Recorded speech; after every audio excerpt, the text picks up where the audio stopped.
प्रिय मित्रों, एक बार फिर मैं प्रभु में आपका भाई प्रवीण कुमार तिवारी आप सबों को प्रभु यीशु मसीह के नाम में अभिनंदन करता हूं। और मेरी ये कामना है कि आपका यह दिन अद्भुत आशीषों से भरा हुआ और सुरक्षित हो।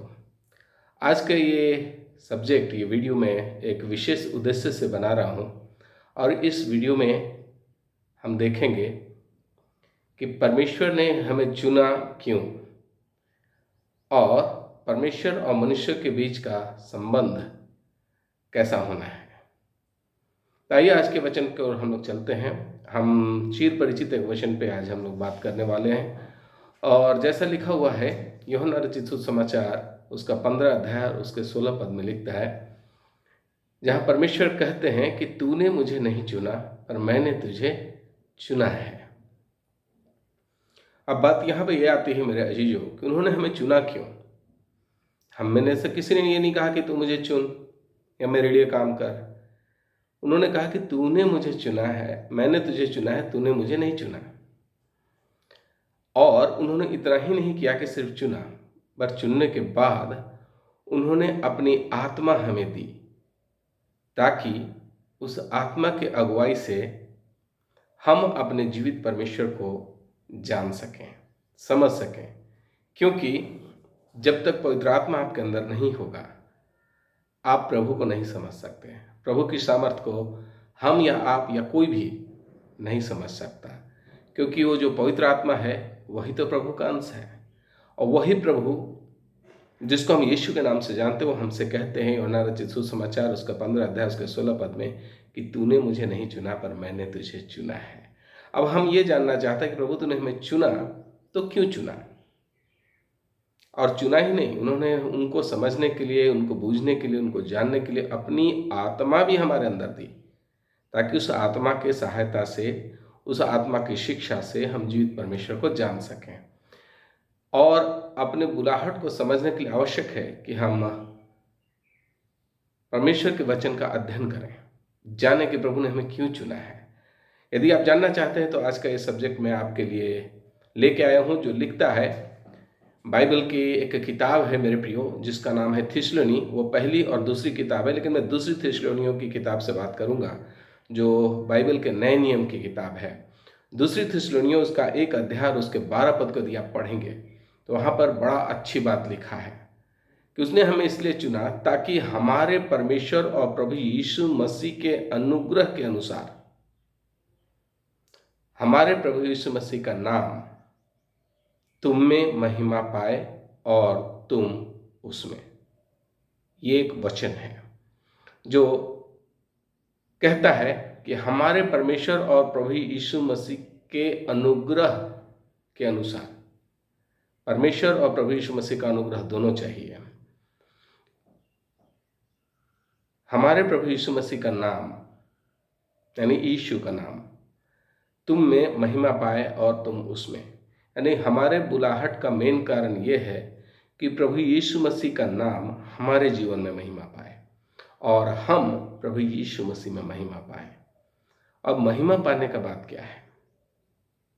सबसे पहले आप जाने कि प्रभु यीशु मसीह है कौन। उसने चुना, उसने बुलाया, लेकिन उसके नाम हमारे अंदर कैसे बढ़ेगा, किस बात में वो महिमा दे सकता है, या हम किस बात में अपने परमेश्वर की महिमा कर सकते हैं।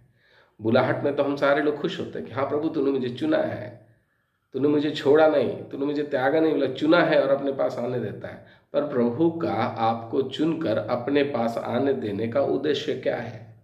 क्यों प्रभु ने आपको ही चुना और उसके वचनों को समझने की सामर्थ्य आपको दी, परमेश्वर के वचन को समझने का बुद्धि आपको दी।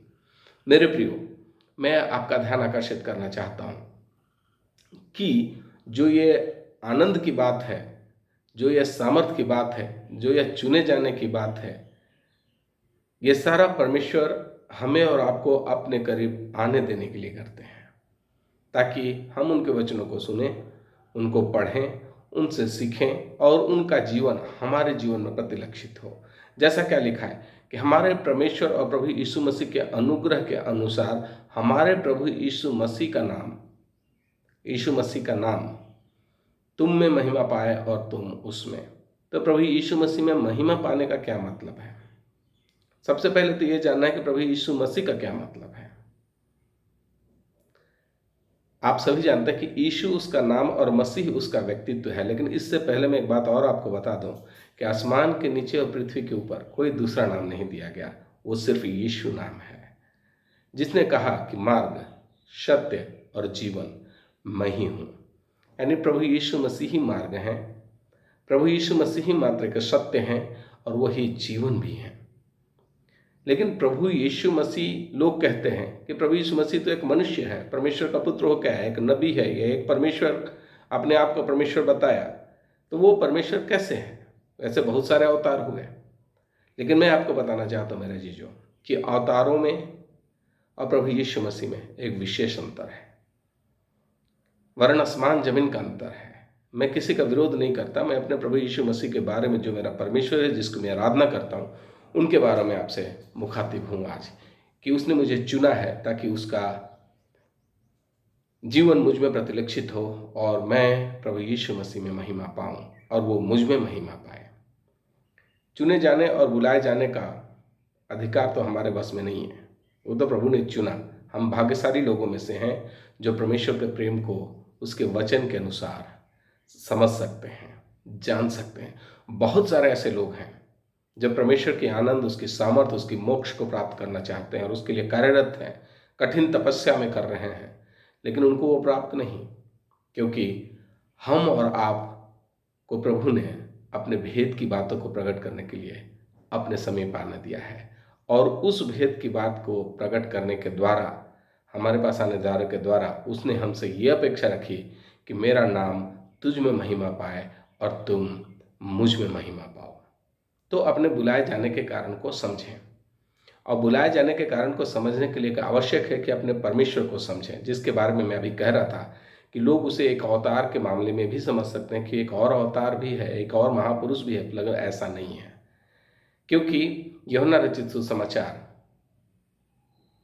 और उसके पहले अध्याय के पहले पद में यह बात स्पष्ट लिखा हुआ है कि आदि में ही वचन था और वचन ही परमेश्वर था। तो प्रभु यीशु मसीह ही परमेश्वर है, जिसने कहा कि मार्ग, सत्य और जीवन मैं हूं। और प्रभु यीशु में यदि परमेश्वर है तो ये परमेश्वर कैसे है? क्योंकि वचन बताता है, हमारा धर्मशास्त्र बताते हैं कि वचन ही परमेश्वर है, वचन ही देहधारी होकर हमारे बीच में आया और हमारे मनुष्य के बीच में डेरा किया और मनुष्य ने उसे नहीं पहचाना। तो जिस वचन के विषय में हम बात कर रहे हैं, जिस वचन के विषय में हम सुन रहे हैं, वही परमेश्वर है। तो यीशु का महिमा पाना यानी वचन का महिमा पाना, यानी वचन का महिमा पाना, यानी वचन हमारे प्रतिदिन के जीवन में क्रियान्वित होना चाहिए, प्रतिलक्षित होना चाहिए, जिसमें वो कहता है, परमेश्वर अपनी आज्ञाओं को देता है। अच्छा, क्यों परमेश्वर आपको चुन के बुलाया है? अभी अभी हम लोगों ने देखा कि उनका उद्देश्य है कि उनका नाम हम में महिमा पाए और हम उनमें महिमा पाए, प्रभु यीशु मसीह में हम महिमा पाए। और प्रभु यीशु मसीह के यदि दूसरे में गहराई से आप समझेंगे तो प्रभु यीशु मसीह और कोई नहीं वरन परमेश्वर का वचन है। और वचन हम में महिमा कब पाएगा? जब हम वचन के अनुसार चलेंगे, जब उन वचनों को हम मानेंगे जिन्हें हमें दिया गया है। और ऐसा नहीं मजीजों कि ये वचन हमेशा हमारे पास होगा। बाइबल की भविष्यवाणी के अनुसार ये वचन हमारे बीच से उठा लिया जाएगा। तो अभी अनुग्रह का समय है, अपने परमेश्वर को आप जानें, अपने परमेश्वर को आप पहचानें, अपने बुलाए जाने के कारण को आप जानें। लेकिन ये जो आशीष है, ये जो समझने का सामर्थ्य है, जो बुलाए जाने का कारण है, और ये जो पवित्र आत्मा हमारे अंदर दिया गया है, वो कहाँ रखा है आपको मालूम है? मैं आपको बताना चाहता हूँ। दूसरा कुरिन्थियों उसका 4 अध्याय उसके 2 पद को यदि आप पढ़ेंगे तो वहाँ पर लिखता है कि परंतु हमारे पास वह धन मिट्टी के बर्तन में रखा है कि यह असीम सामर्थ हमारी ओर से नहीं वरन परमेश्वर ही की ओर से ठहरे। मिट्टी के बर्तन में रखा गया है कि ये सामर्थ हमारी ओर से नहीं लेकिन परमेश्वर की ओर से संभले। और ये मिट्टी का बर्तन क्या है? ये हम और आप हैं, जो आप मुझे आज सुन रहे हैं, जो आप मुझे देख रहे हैं, जिससे आज मैं मुखातिब हूँ, मेरे प्रिय बंधु। ये मिट्टी का बर्तन और कोई नहीं, वो हम और आप हैं, जिसमें परमेश्वर ने अपनी सामर्थ को रखा है ताकि उस पवित्र आत्मा के द्वारा उस अद्वैत सामर्थ्य परमेश्वर को हम समझ सकें, जान सकें, उसकी बुलाहट को पहचान सकें, और उसके वचन को मानने के द्वारा हम प्रभु यीशु मसीह में महिमा पाएं और प्रभु यीशु मसीह हम में महिमा पाए। महिमा देना, उसके नाम को देना, मतलब ये कि जो भी वचन हम और आप पढ़ते हैं, हम और आप जानते हैं, उसको हम जिएं, उसको हम जिएं और जीने के द्वारा एक दूसरे के जीवन में प्रतिलक्षित करें, दिखाएं। आपको देखकर ये गवाही मिलनी चाहिए, आपके स्वभाव, आपका उठना बैठना, आपका बातचीत करना, हर कुछ प्रभु के महिमा के लिए होना चाहिए। तो ये होगा कैसे? ये कोई बड़ा रॉकेट साइंस नहीं है और ये असंभव भी नहीं है, क्योंकि प्रभु यीशु मसीह ने इस कार्य को किया और उसने अपने वचन में ये भी कहा कि जो कार्य मैं करता हूं तुम उससे भी बड़े बड़े कार्यों को करोगे। तो एक छोटा सा बात है, जब आप खोजेंगे तो आप परमेश्वर के निकट जरूर आएंगे, क्योंकि भजन संहिता उसका 107 अध्याय उसके 9 पद में ये बात भजनकार लिखता है, क्योंकि वह परमेश्वर अभिलाषी जीव को संतुष्ट करता है और भूखे को उत्तम पदार्थ से तृप्त करता है। हर वो लोग जो प्रभु को जानना चाहते हैं, हर वो लोग जो प्रभु को अपने निकट पाना चाहते हैं, जिनका मन अभिलाषा से भरा है कि मैं अपने परमेश्वर को जानूं, प्रभु यीशु मसीह को जानूं, अपने उद्धारकर्ता को जानूं, अपने मोक्षदाता को जानूं, ये अभिलाषा जिसके अंदर है उसके लिए बाइबल की एक प्रतिज्ञा है। ये किसी जाति, धर्म या बाइबल पंथ को मानने वाले लोगों के लिए नहीं है, ये सब के लिए खुला है जो मोक्ष को प्राप्त करना चाहते हैं, जिनके अंदर अभिलाषा है परमेश्वर को जानने का, अद्वैत ईश्वर को जानने का, सृष्टिकर्ता को जानने का। उसके लिए ये अवसर है जिसमें उसने अपनी प्रतिज्ञा में कहा। देखिए, एक बात और मैं आपसे बताना चाहता हूँ कि जब वचन परमेश्वर है तो परमेश्वर झूठ नहीं बोलता और न ही उसकी बातें कभी पूर्ण हुए बिना रुकेंगी। और वही कहता है कि मैं अभिलाषी जीव को तृप्त करता हूँ। मैंने अपने जीवन में अभिलाषा रखा कि मैं परमेश्वर को जानूं और परमेश्वर ने अपने वचन के द्वारा मेरे जीवन में प्रकट किया कि मैं परमेश्वर हूँ और मेरे जीवन में तुम महिमा पाओ, मेरा नाम तेरे जीवन में महिमा पाए, तुम मुझ में महिमा पाओ। मेरे अजीजों, लेकिन वो जो आत्मा का दान दिया गया है, वो जब तक हम जीवित हैं तब तक हम उसकी महिमा के योग्य हो सकते हैं या उसके बुलाए जाए के योजना में हम सम्मिलित हो सकते हैं। एक दिन आपको भी जाना है और हमें भी जाना है, लेकिन जब तक हमारे पास जीवन है आवश्यक है कि हम अपने बुलाहट को जानें और परमेश्वर के योग्य चाल चलें। रोमियो की किताब उसका 12 अध्याय उसके पहले पद को पढ़े हुए तो वहाँ पर लिखता है कि तुम्हारा कर्तव्य यही है कि अपने शरीर को संपूर्ण और भावता हुआ परमेश्वर के चरणों में अर्पित करो, निष्कलंक अर्पित करो। तो आज हम अपने शरीर का उपयोग किस किस कार्य के लिए कर रहे हैं? परमेश्वर की आत्मा इस मिट्टी में रखी है, इस मिट्टी के बर्तन में रखी है, ये वो धन मिट्टी के बर्तन में रखा हुआ है और वह धन परमेश्वर हमें अपने अंदर दिया है ताकि हमारे प्रभु यीशु मसीह का नाम हम में और हम उसमें महिमा पाए। मेरे अजीजों, जो मनुष्य, एक बात और मैं आपको बताना चाहता हूँ, एक विशेष बात मैं आपके बात रखना चाहता हूँ। बाइबल के एक और पुराने नियम की किताब है जिसका नाम है सबो उपदेशक और उसके दूसरे अध्याय उसके 26 पद में एक बात लिखा है कि जो मनुष्य परमेश्वर की दृष्टि में अच्छा है उसको वह बुद्धि और ज्ञान और आनंद देता है, परंतु पापी को वह दुख भरा काम ही देता है कि वह उनको देने के लिए संचय करे, ढेर लगाए जो परमेश्वर की दृष्टि में अच्छा है। अब देखिए, ये एक आशीष की बात है, एक सामर्थ की बात है, एक बुलाए जाने की बात है, बुलाए जाने के कारण की बात है। मेरे प्रियो, क्या कह रहा है कि जो मनुष्य परमेश्वर की दृष्टि में अच्छा है, यानी कुछ ऐसे भी मनुष्य हैं जो परमेश्वर की दृष्टि में अच्छे नहीं हैं। हम और आप परमेश्वर की दृष्टि में अच्छे हैं या नहीं, यह आपको कैसे पता चलेगा? ये सिर्फ वो व्यक्ति ही जान सकता है जिसे पवित्र आत्मा प्राप्त है, जिसने पवित्र आत्मा को अपने जीवन में काम करने दिया है। मेरे अजीज, यदि आप परमेश्वर की दृष्टि में अच्छे हैं तो परमेश्वर का वचन कहता है कि वह उसको बुद्धि देता है और ये बुद्धि और ज्ञान और आनंद देता है। तो बुद्धि, ज्ञान और आनंद ये क्या है? बुद्धि ये है कि अपने परमेश्वर का भय मानना ही बुद्धि का रूल है। परमेश्वर का भय मानना बुद्धि का मूल है। और परमेश्वर कौन है? वचन ही परमेश्वर है। वचन ही देहधारी होकर हमारे बीच में आया जिसका नाम यीशु रखा गया। तो इस वचन को समझने के लिए परमेश्वर हमें बुद्धि देता है कि तुम जान सको, और इस बुद्धि को समझने के लिए ज्ञान की आवश्यकता है, क्योंकि परमेश्वर का भय मानना बुद्धि का आरंभ है, मूल है। लेकिन इस भेद भरी बात को, परमेश्वर के वचन को माने जाने की भेद भरी इस बात को आप कैसे समझेंगे? इस बात को समझने के लिए ज्ञान का होना आवश्यक है। तो वो ज्ञान भी परमेश्वर आपको देते हैं ताकि उन बुद्धि की बातों को आप समझ सकें। और ये बुद्धि की बात और ज्ञान जब आपको मिलता है, जब ये दोनों परस्पर काम करने लगते हैं, तो आपका हृदय आनंद के साथ भरा रहता है, क्योंकि परमेश्वर अपने वचन में कहता है कि मेरी करुणा तेरे लिए प्रति भोर को नहीं हो जाती है। वो शांतिदाता परमेश्वर है, आनंद का परमेश्वर है, वो आशीषों का खुदा है, वो सामर्थी परमेश्वर है, जो हमारे प्रार्थनाओं को सुनता और उसका उत्तर देता। वो जीवित सामर्थी परमेश्वर है जिसका नाम यीशु है, मेरे अजीजों।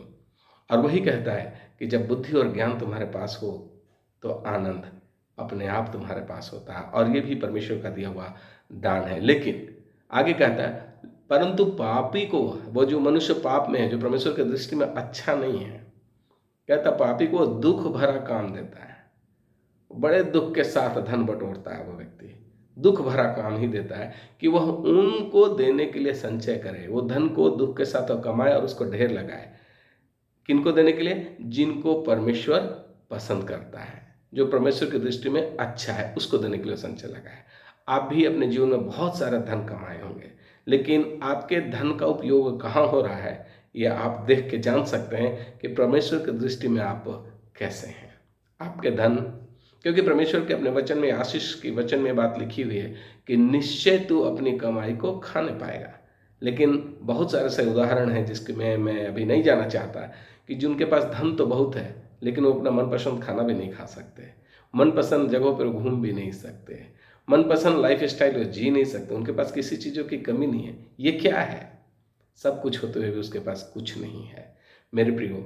इसलिए अपने बुलाए जाने के इस बात को समझें। बुलाहट के बाद परमेश्वर ने कहा, मार्ग मैं ही हूँ, क्योंकि इस पृथ्वी पर सिर्फ एक ही व्यक्ति है जो उसने कहा कि परमेश्वर का पुत्र मैं हूँ और मेरा नाम यीशु है।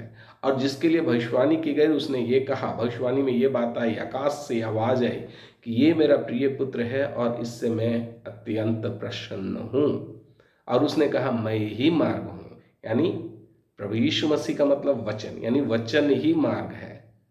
मैं ही सत्य हूँ, मार्ग सत्य, यानी वचन ही सत्य है जो वचन हमें दिया गया है। जीवन, यानी मैं ही जीवन, यानी वचन ही जीवन है। मार्ग, सत्य और जीवन मैं हूँ, यीशु ने कहा, क्योंकि यीशु ही वचन है।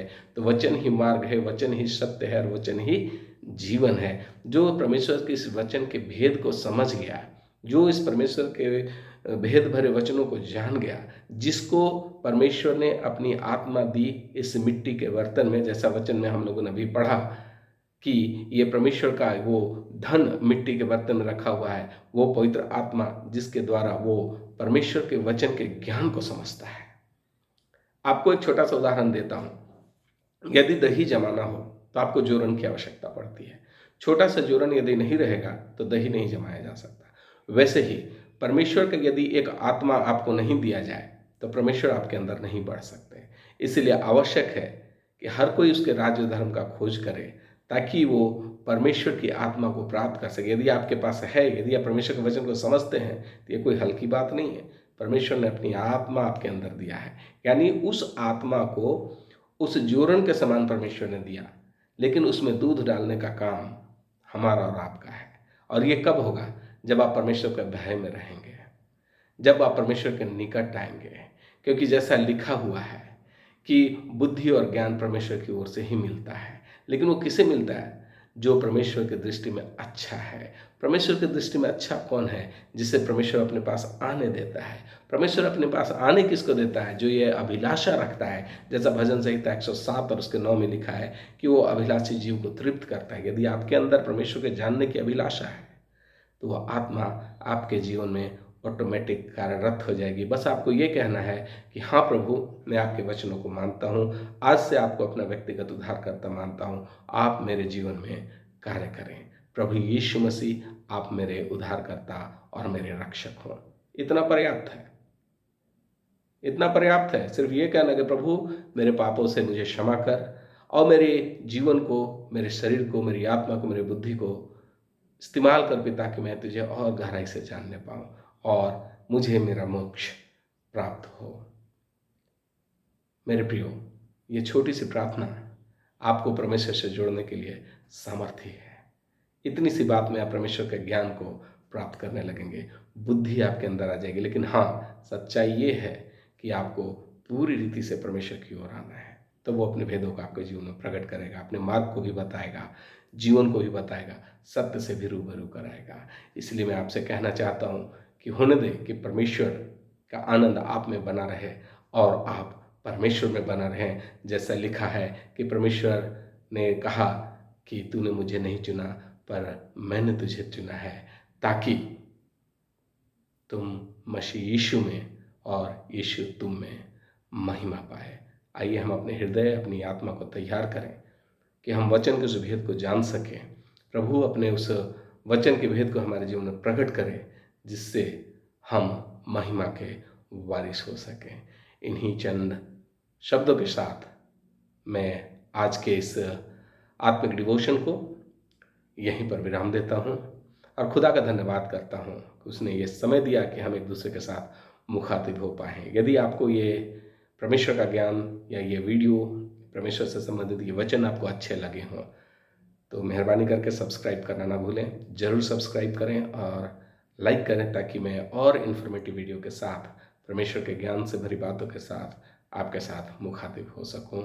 तब तक के लिए, जब तक हम आगे नहीं मिलते हैं, अपने प्रिय भाई प्रवीण कुमार तिवारी को आज्ञा दें और आप सबों को मसीह में बहुत बहुत नमस्कार। आप स्वस्थ, दृढ़ और अद्भुत समय में आनंद से भरे हुए और सुरक्षित हों, यीशु के नाम में, आमीन।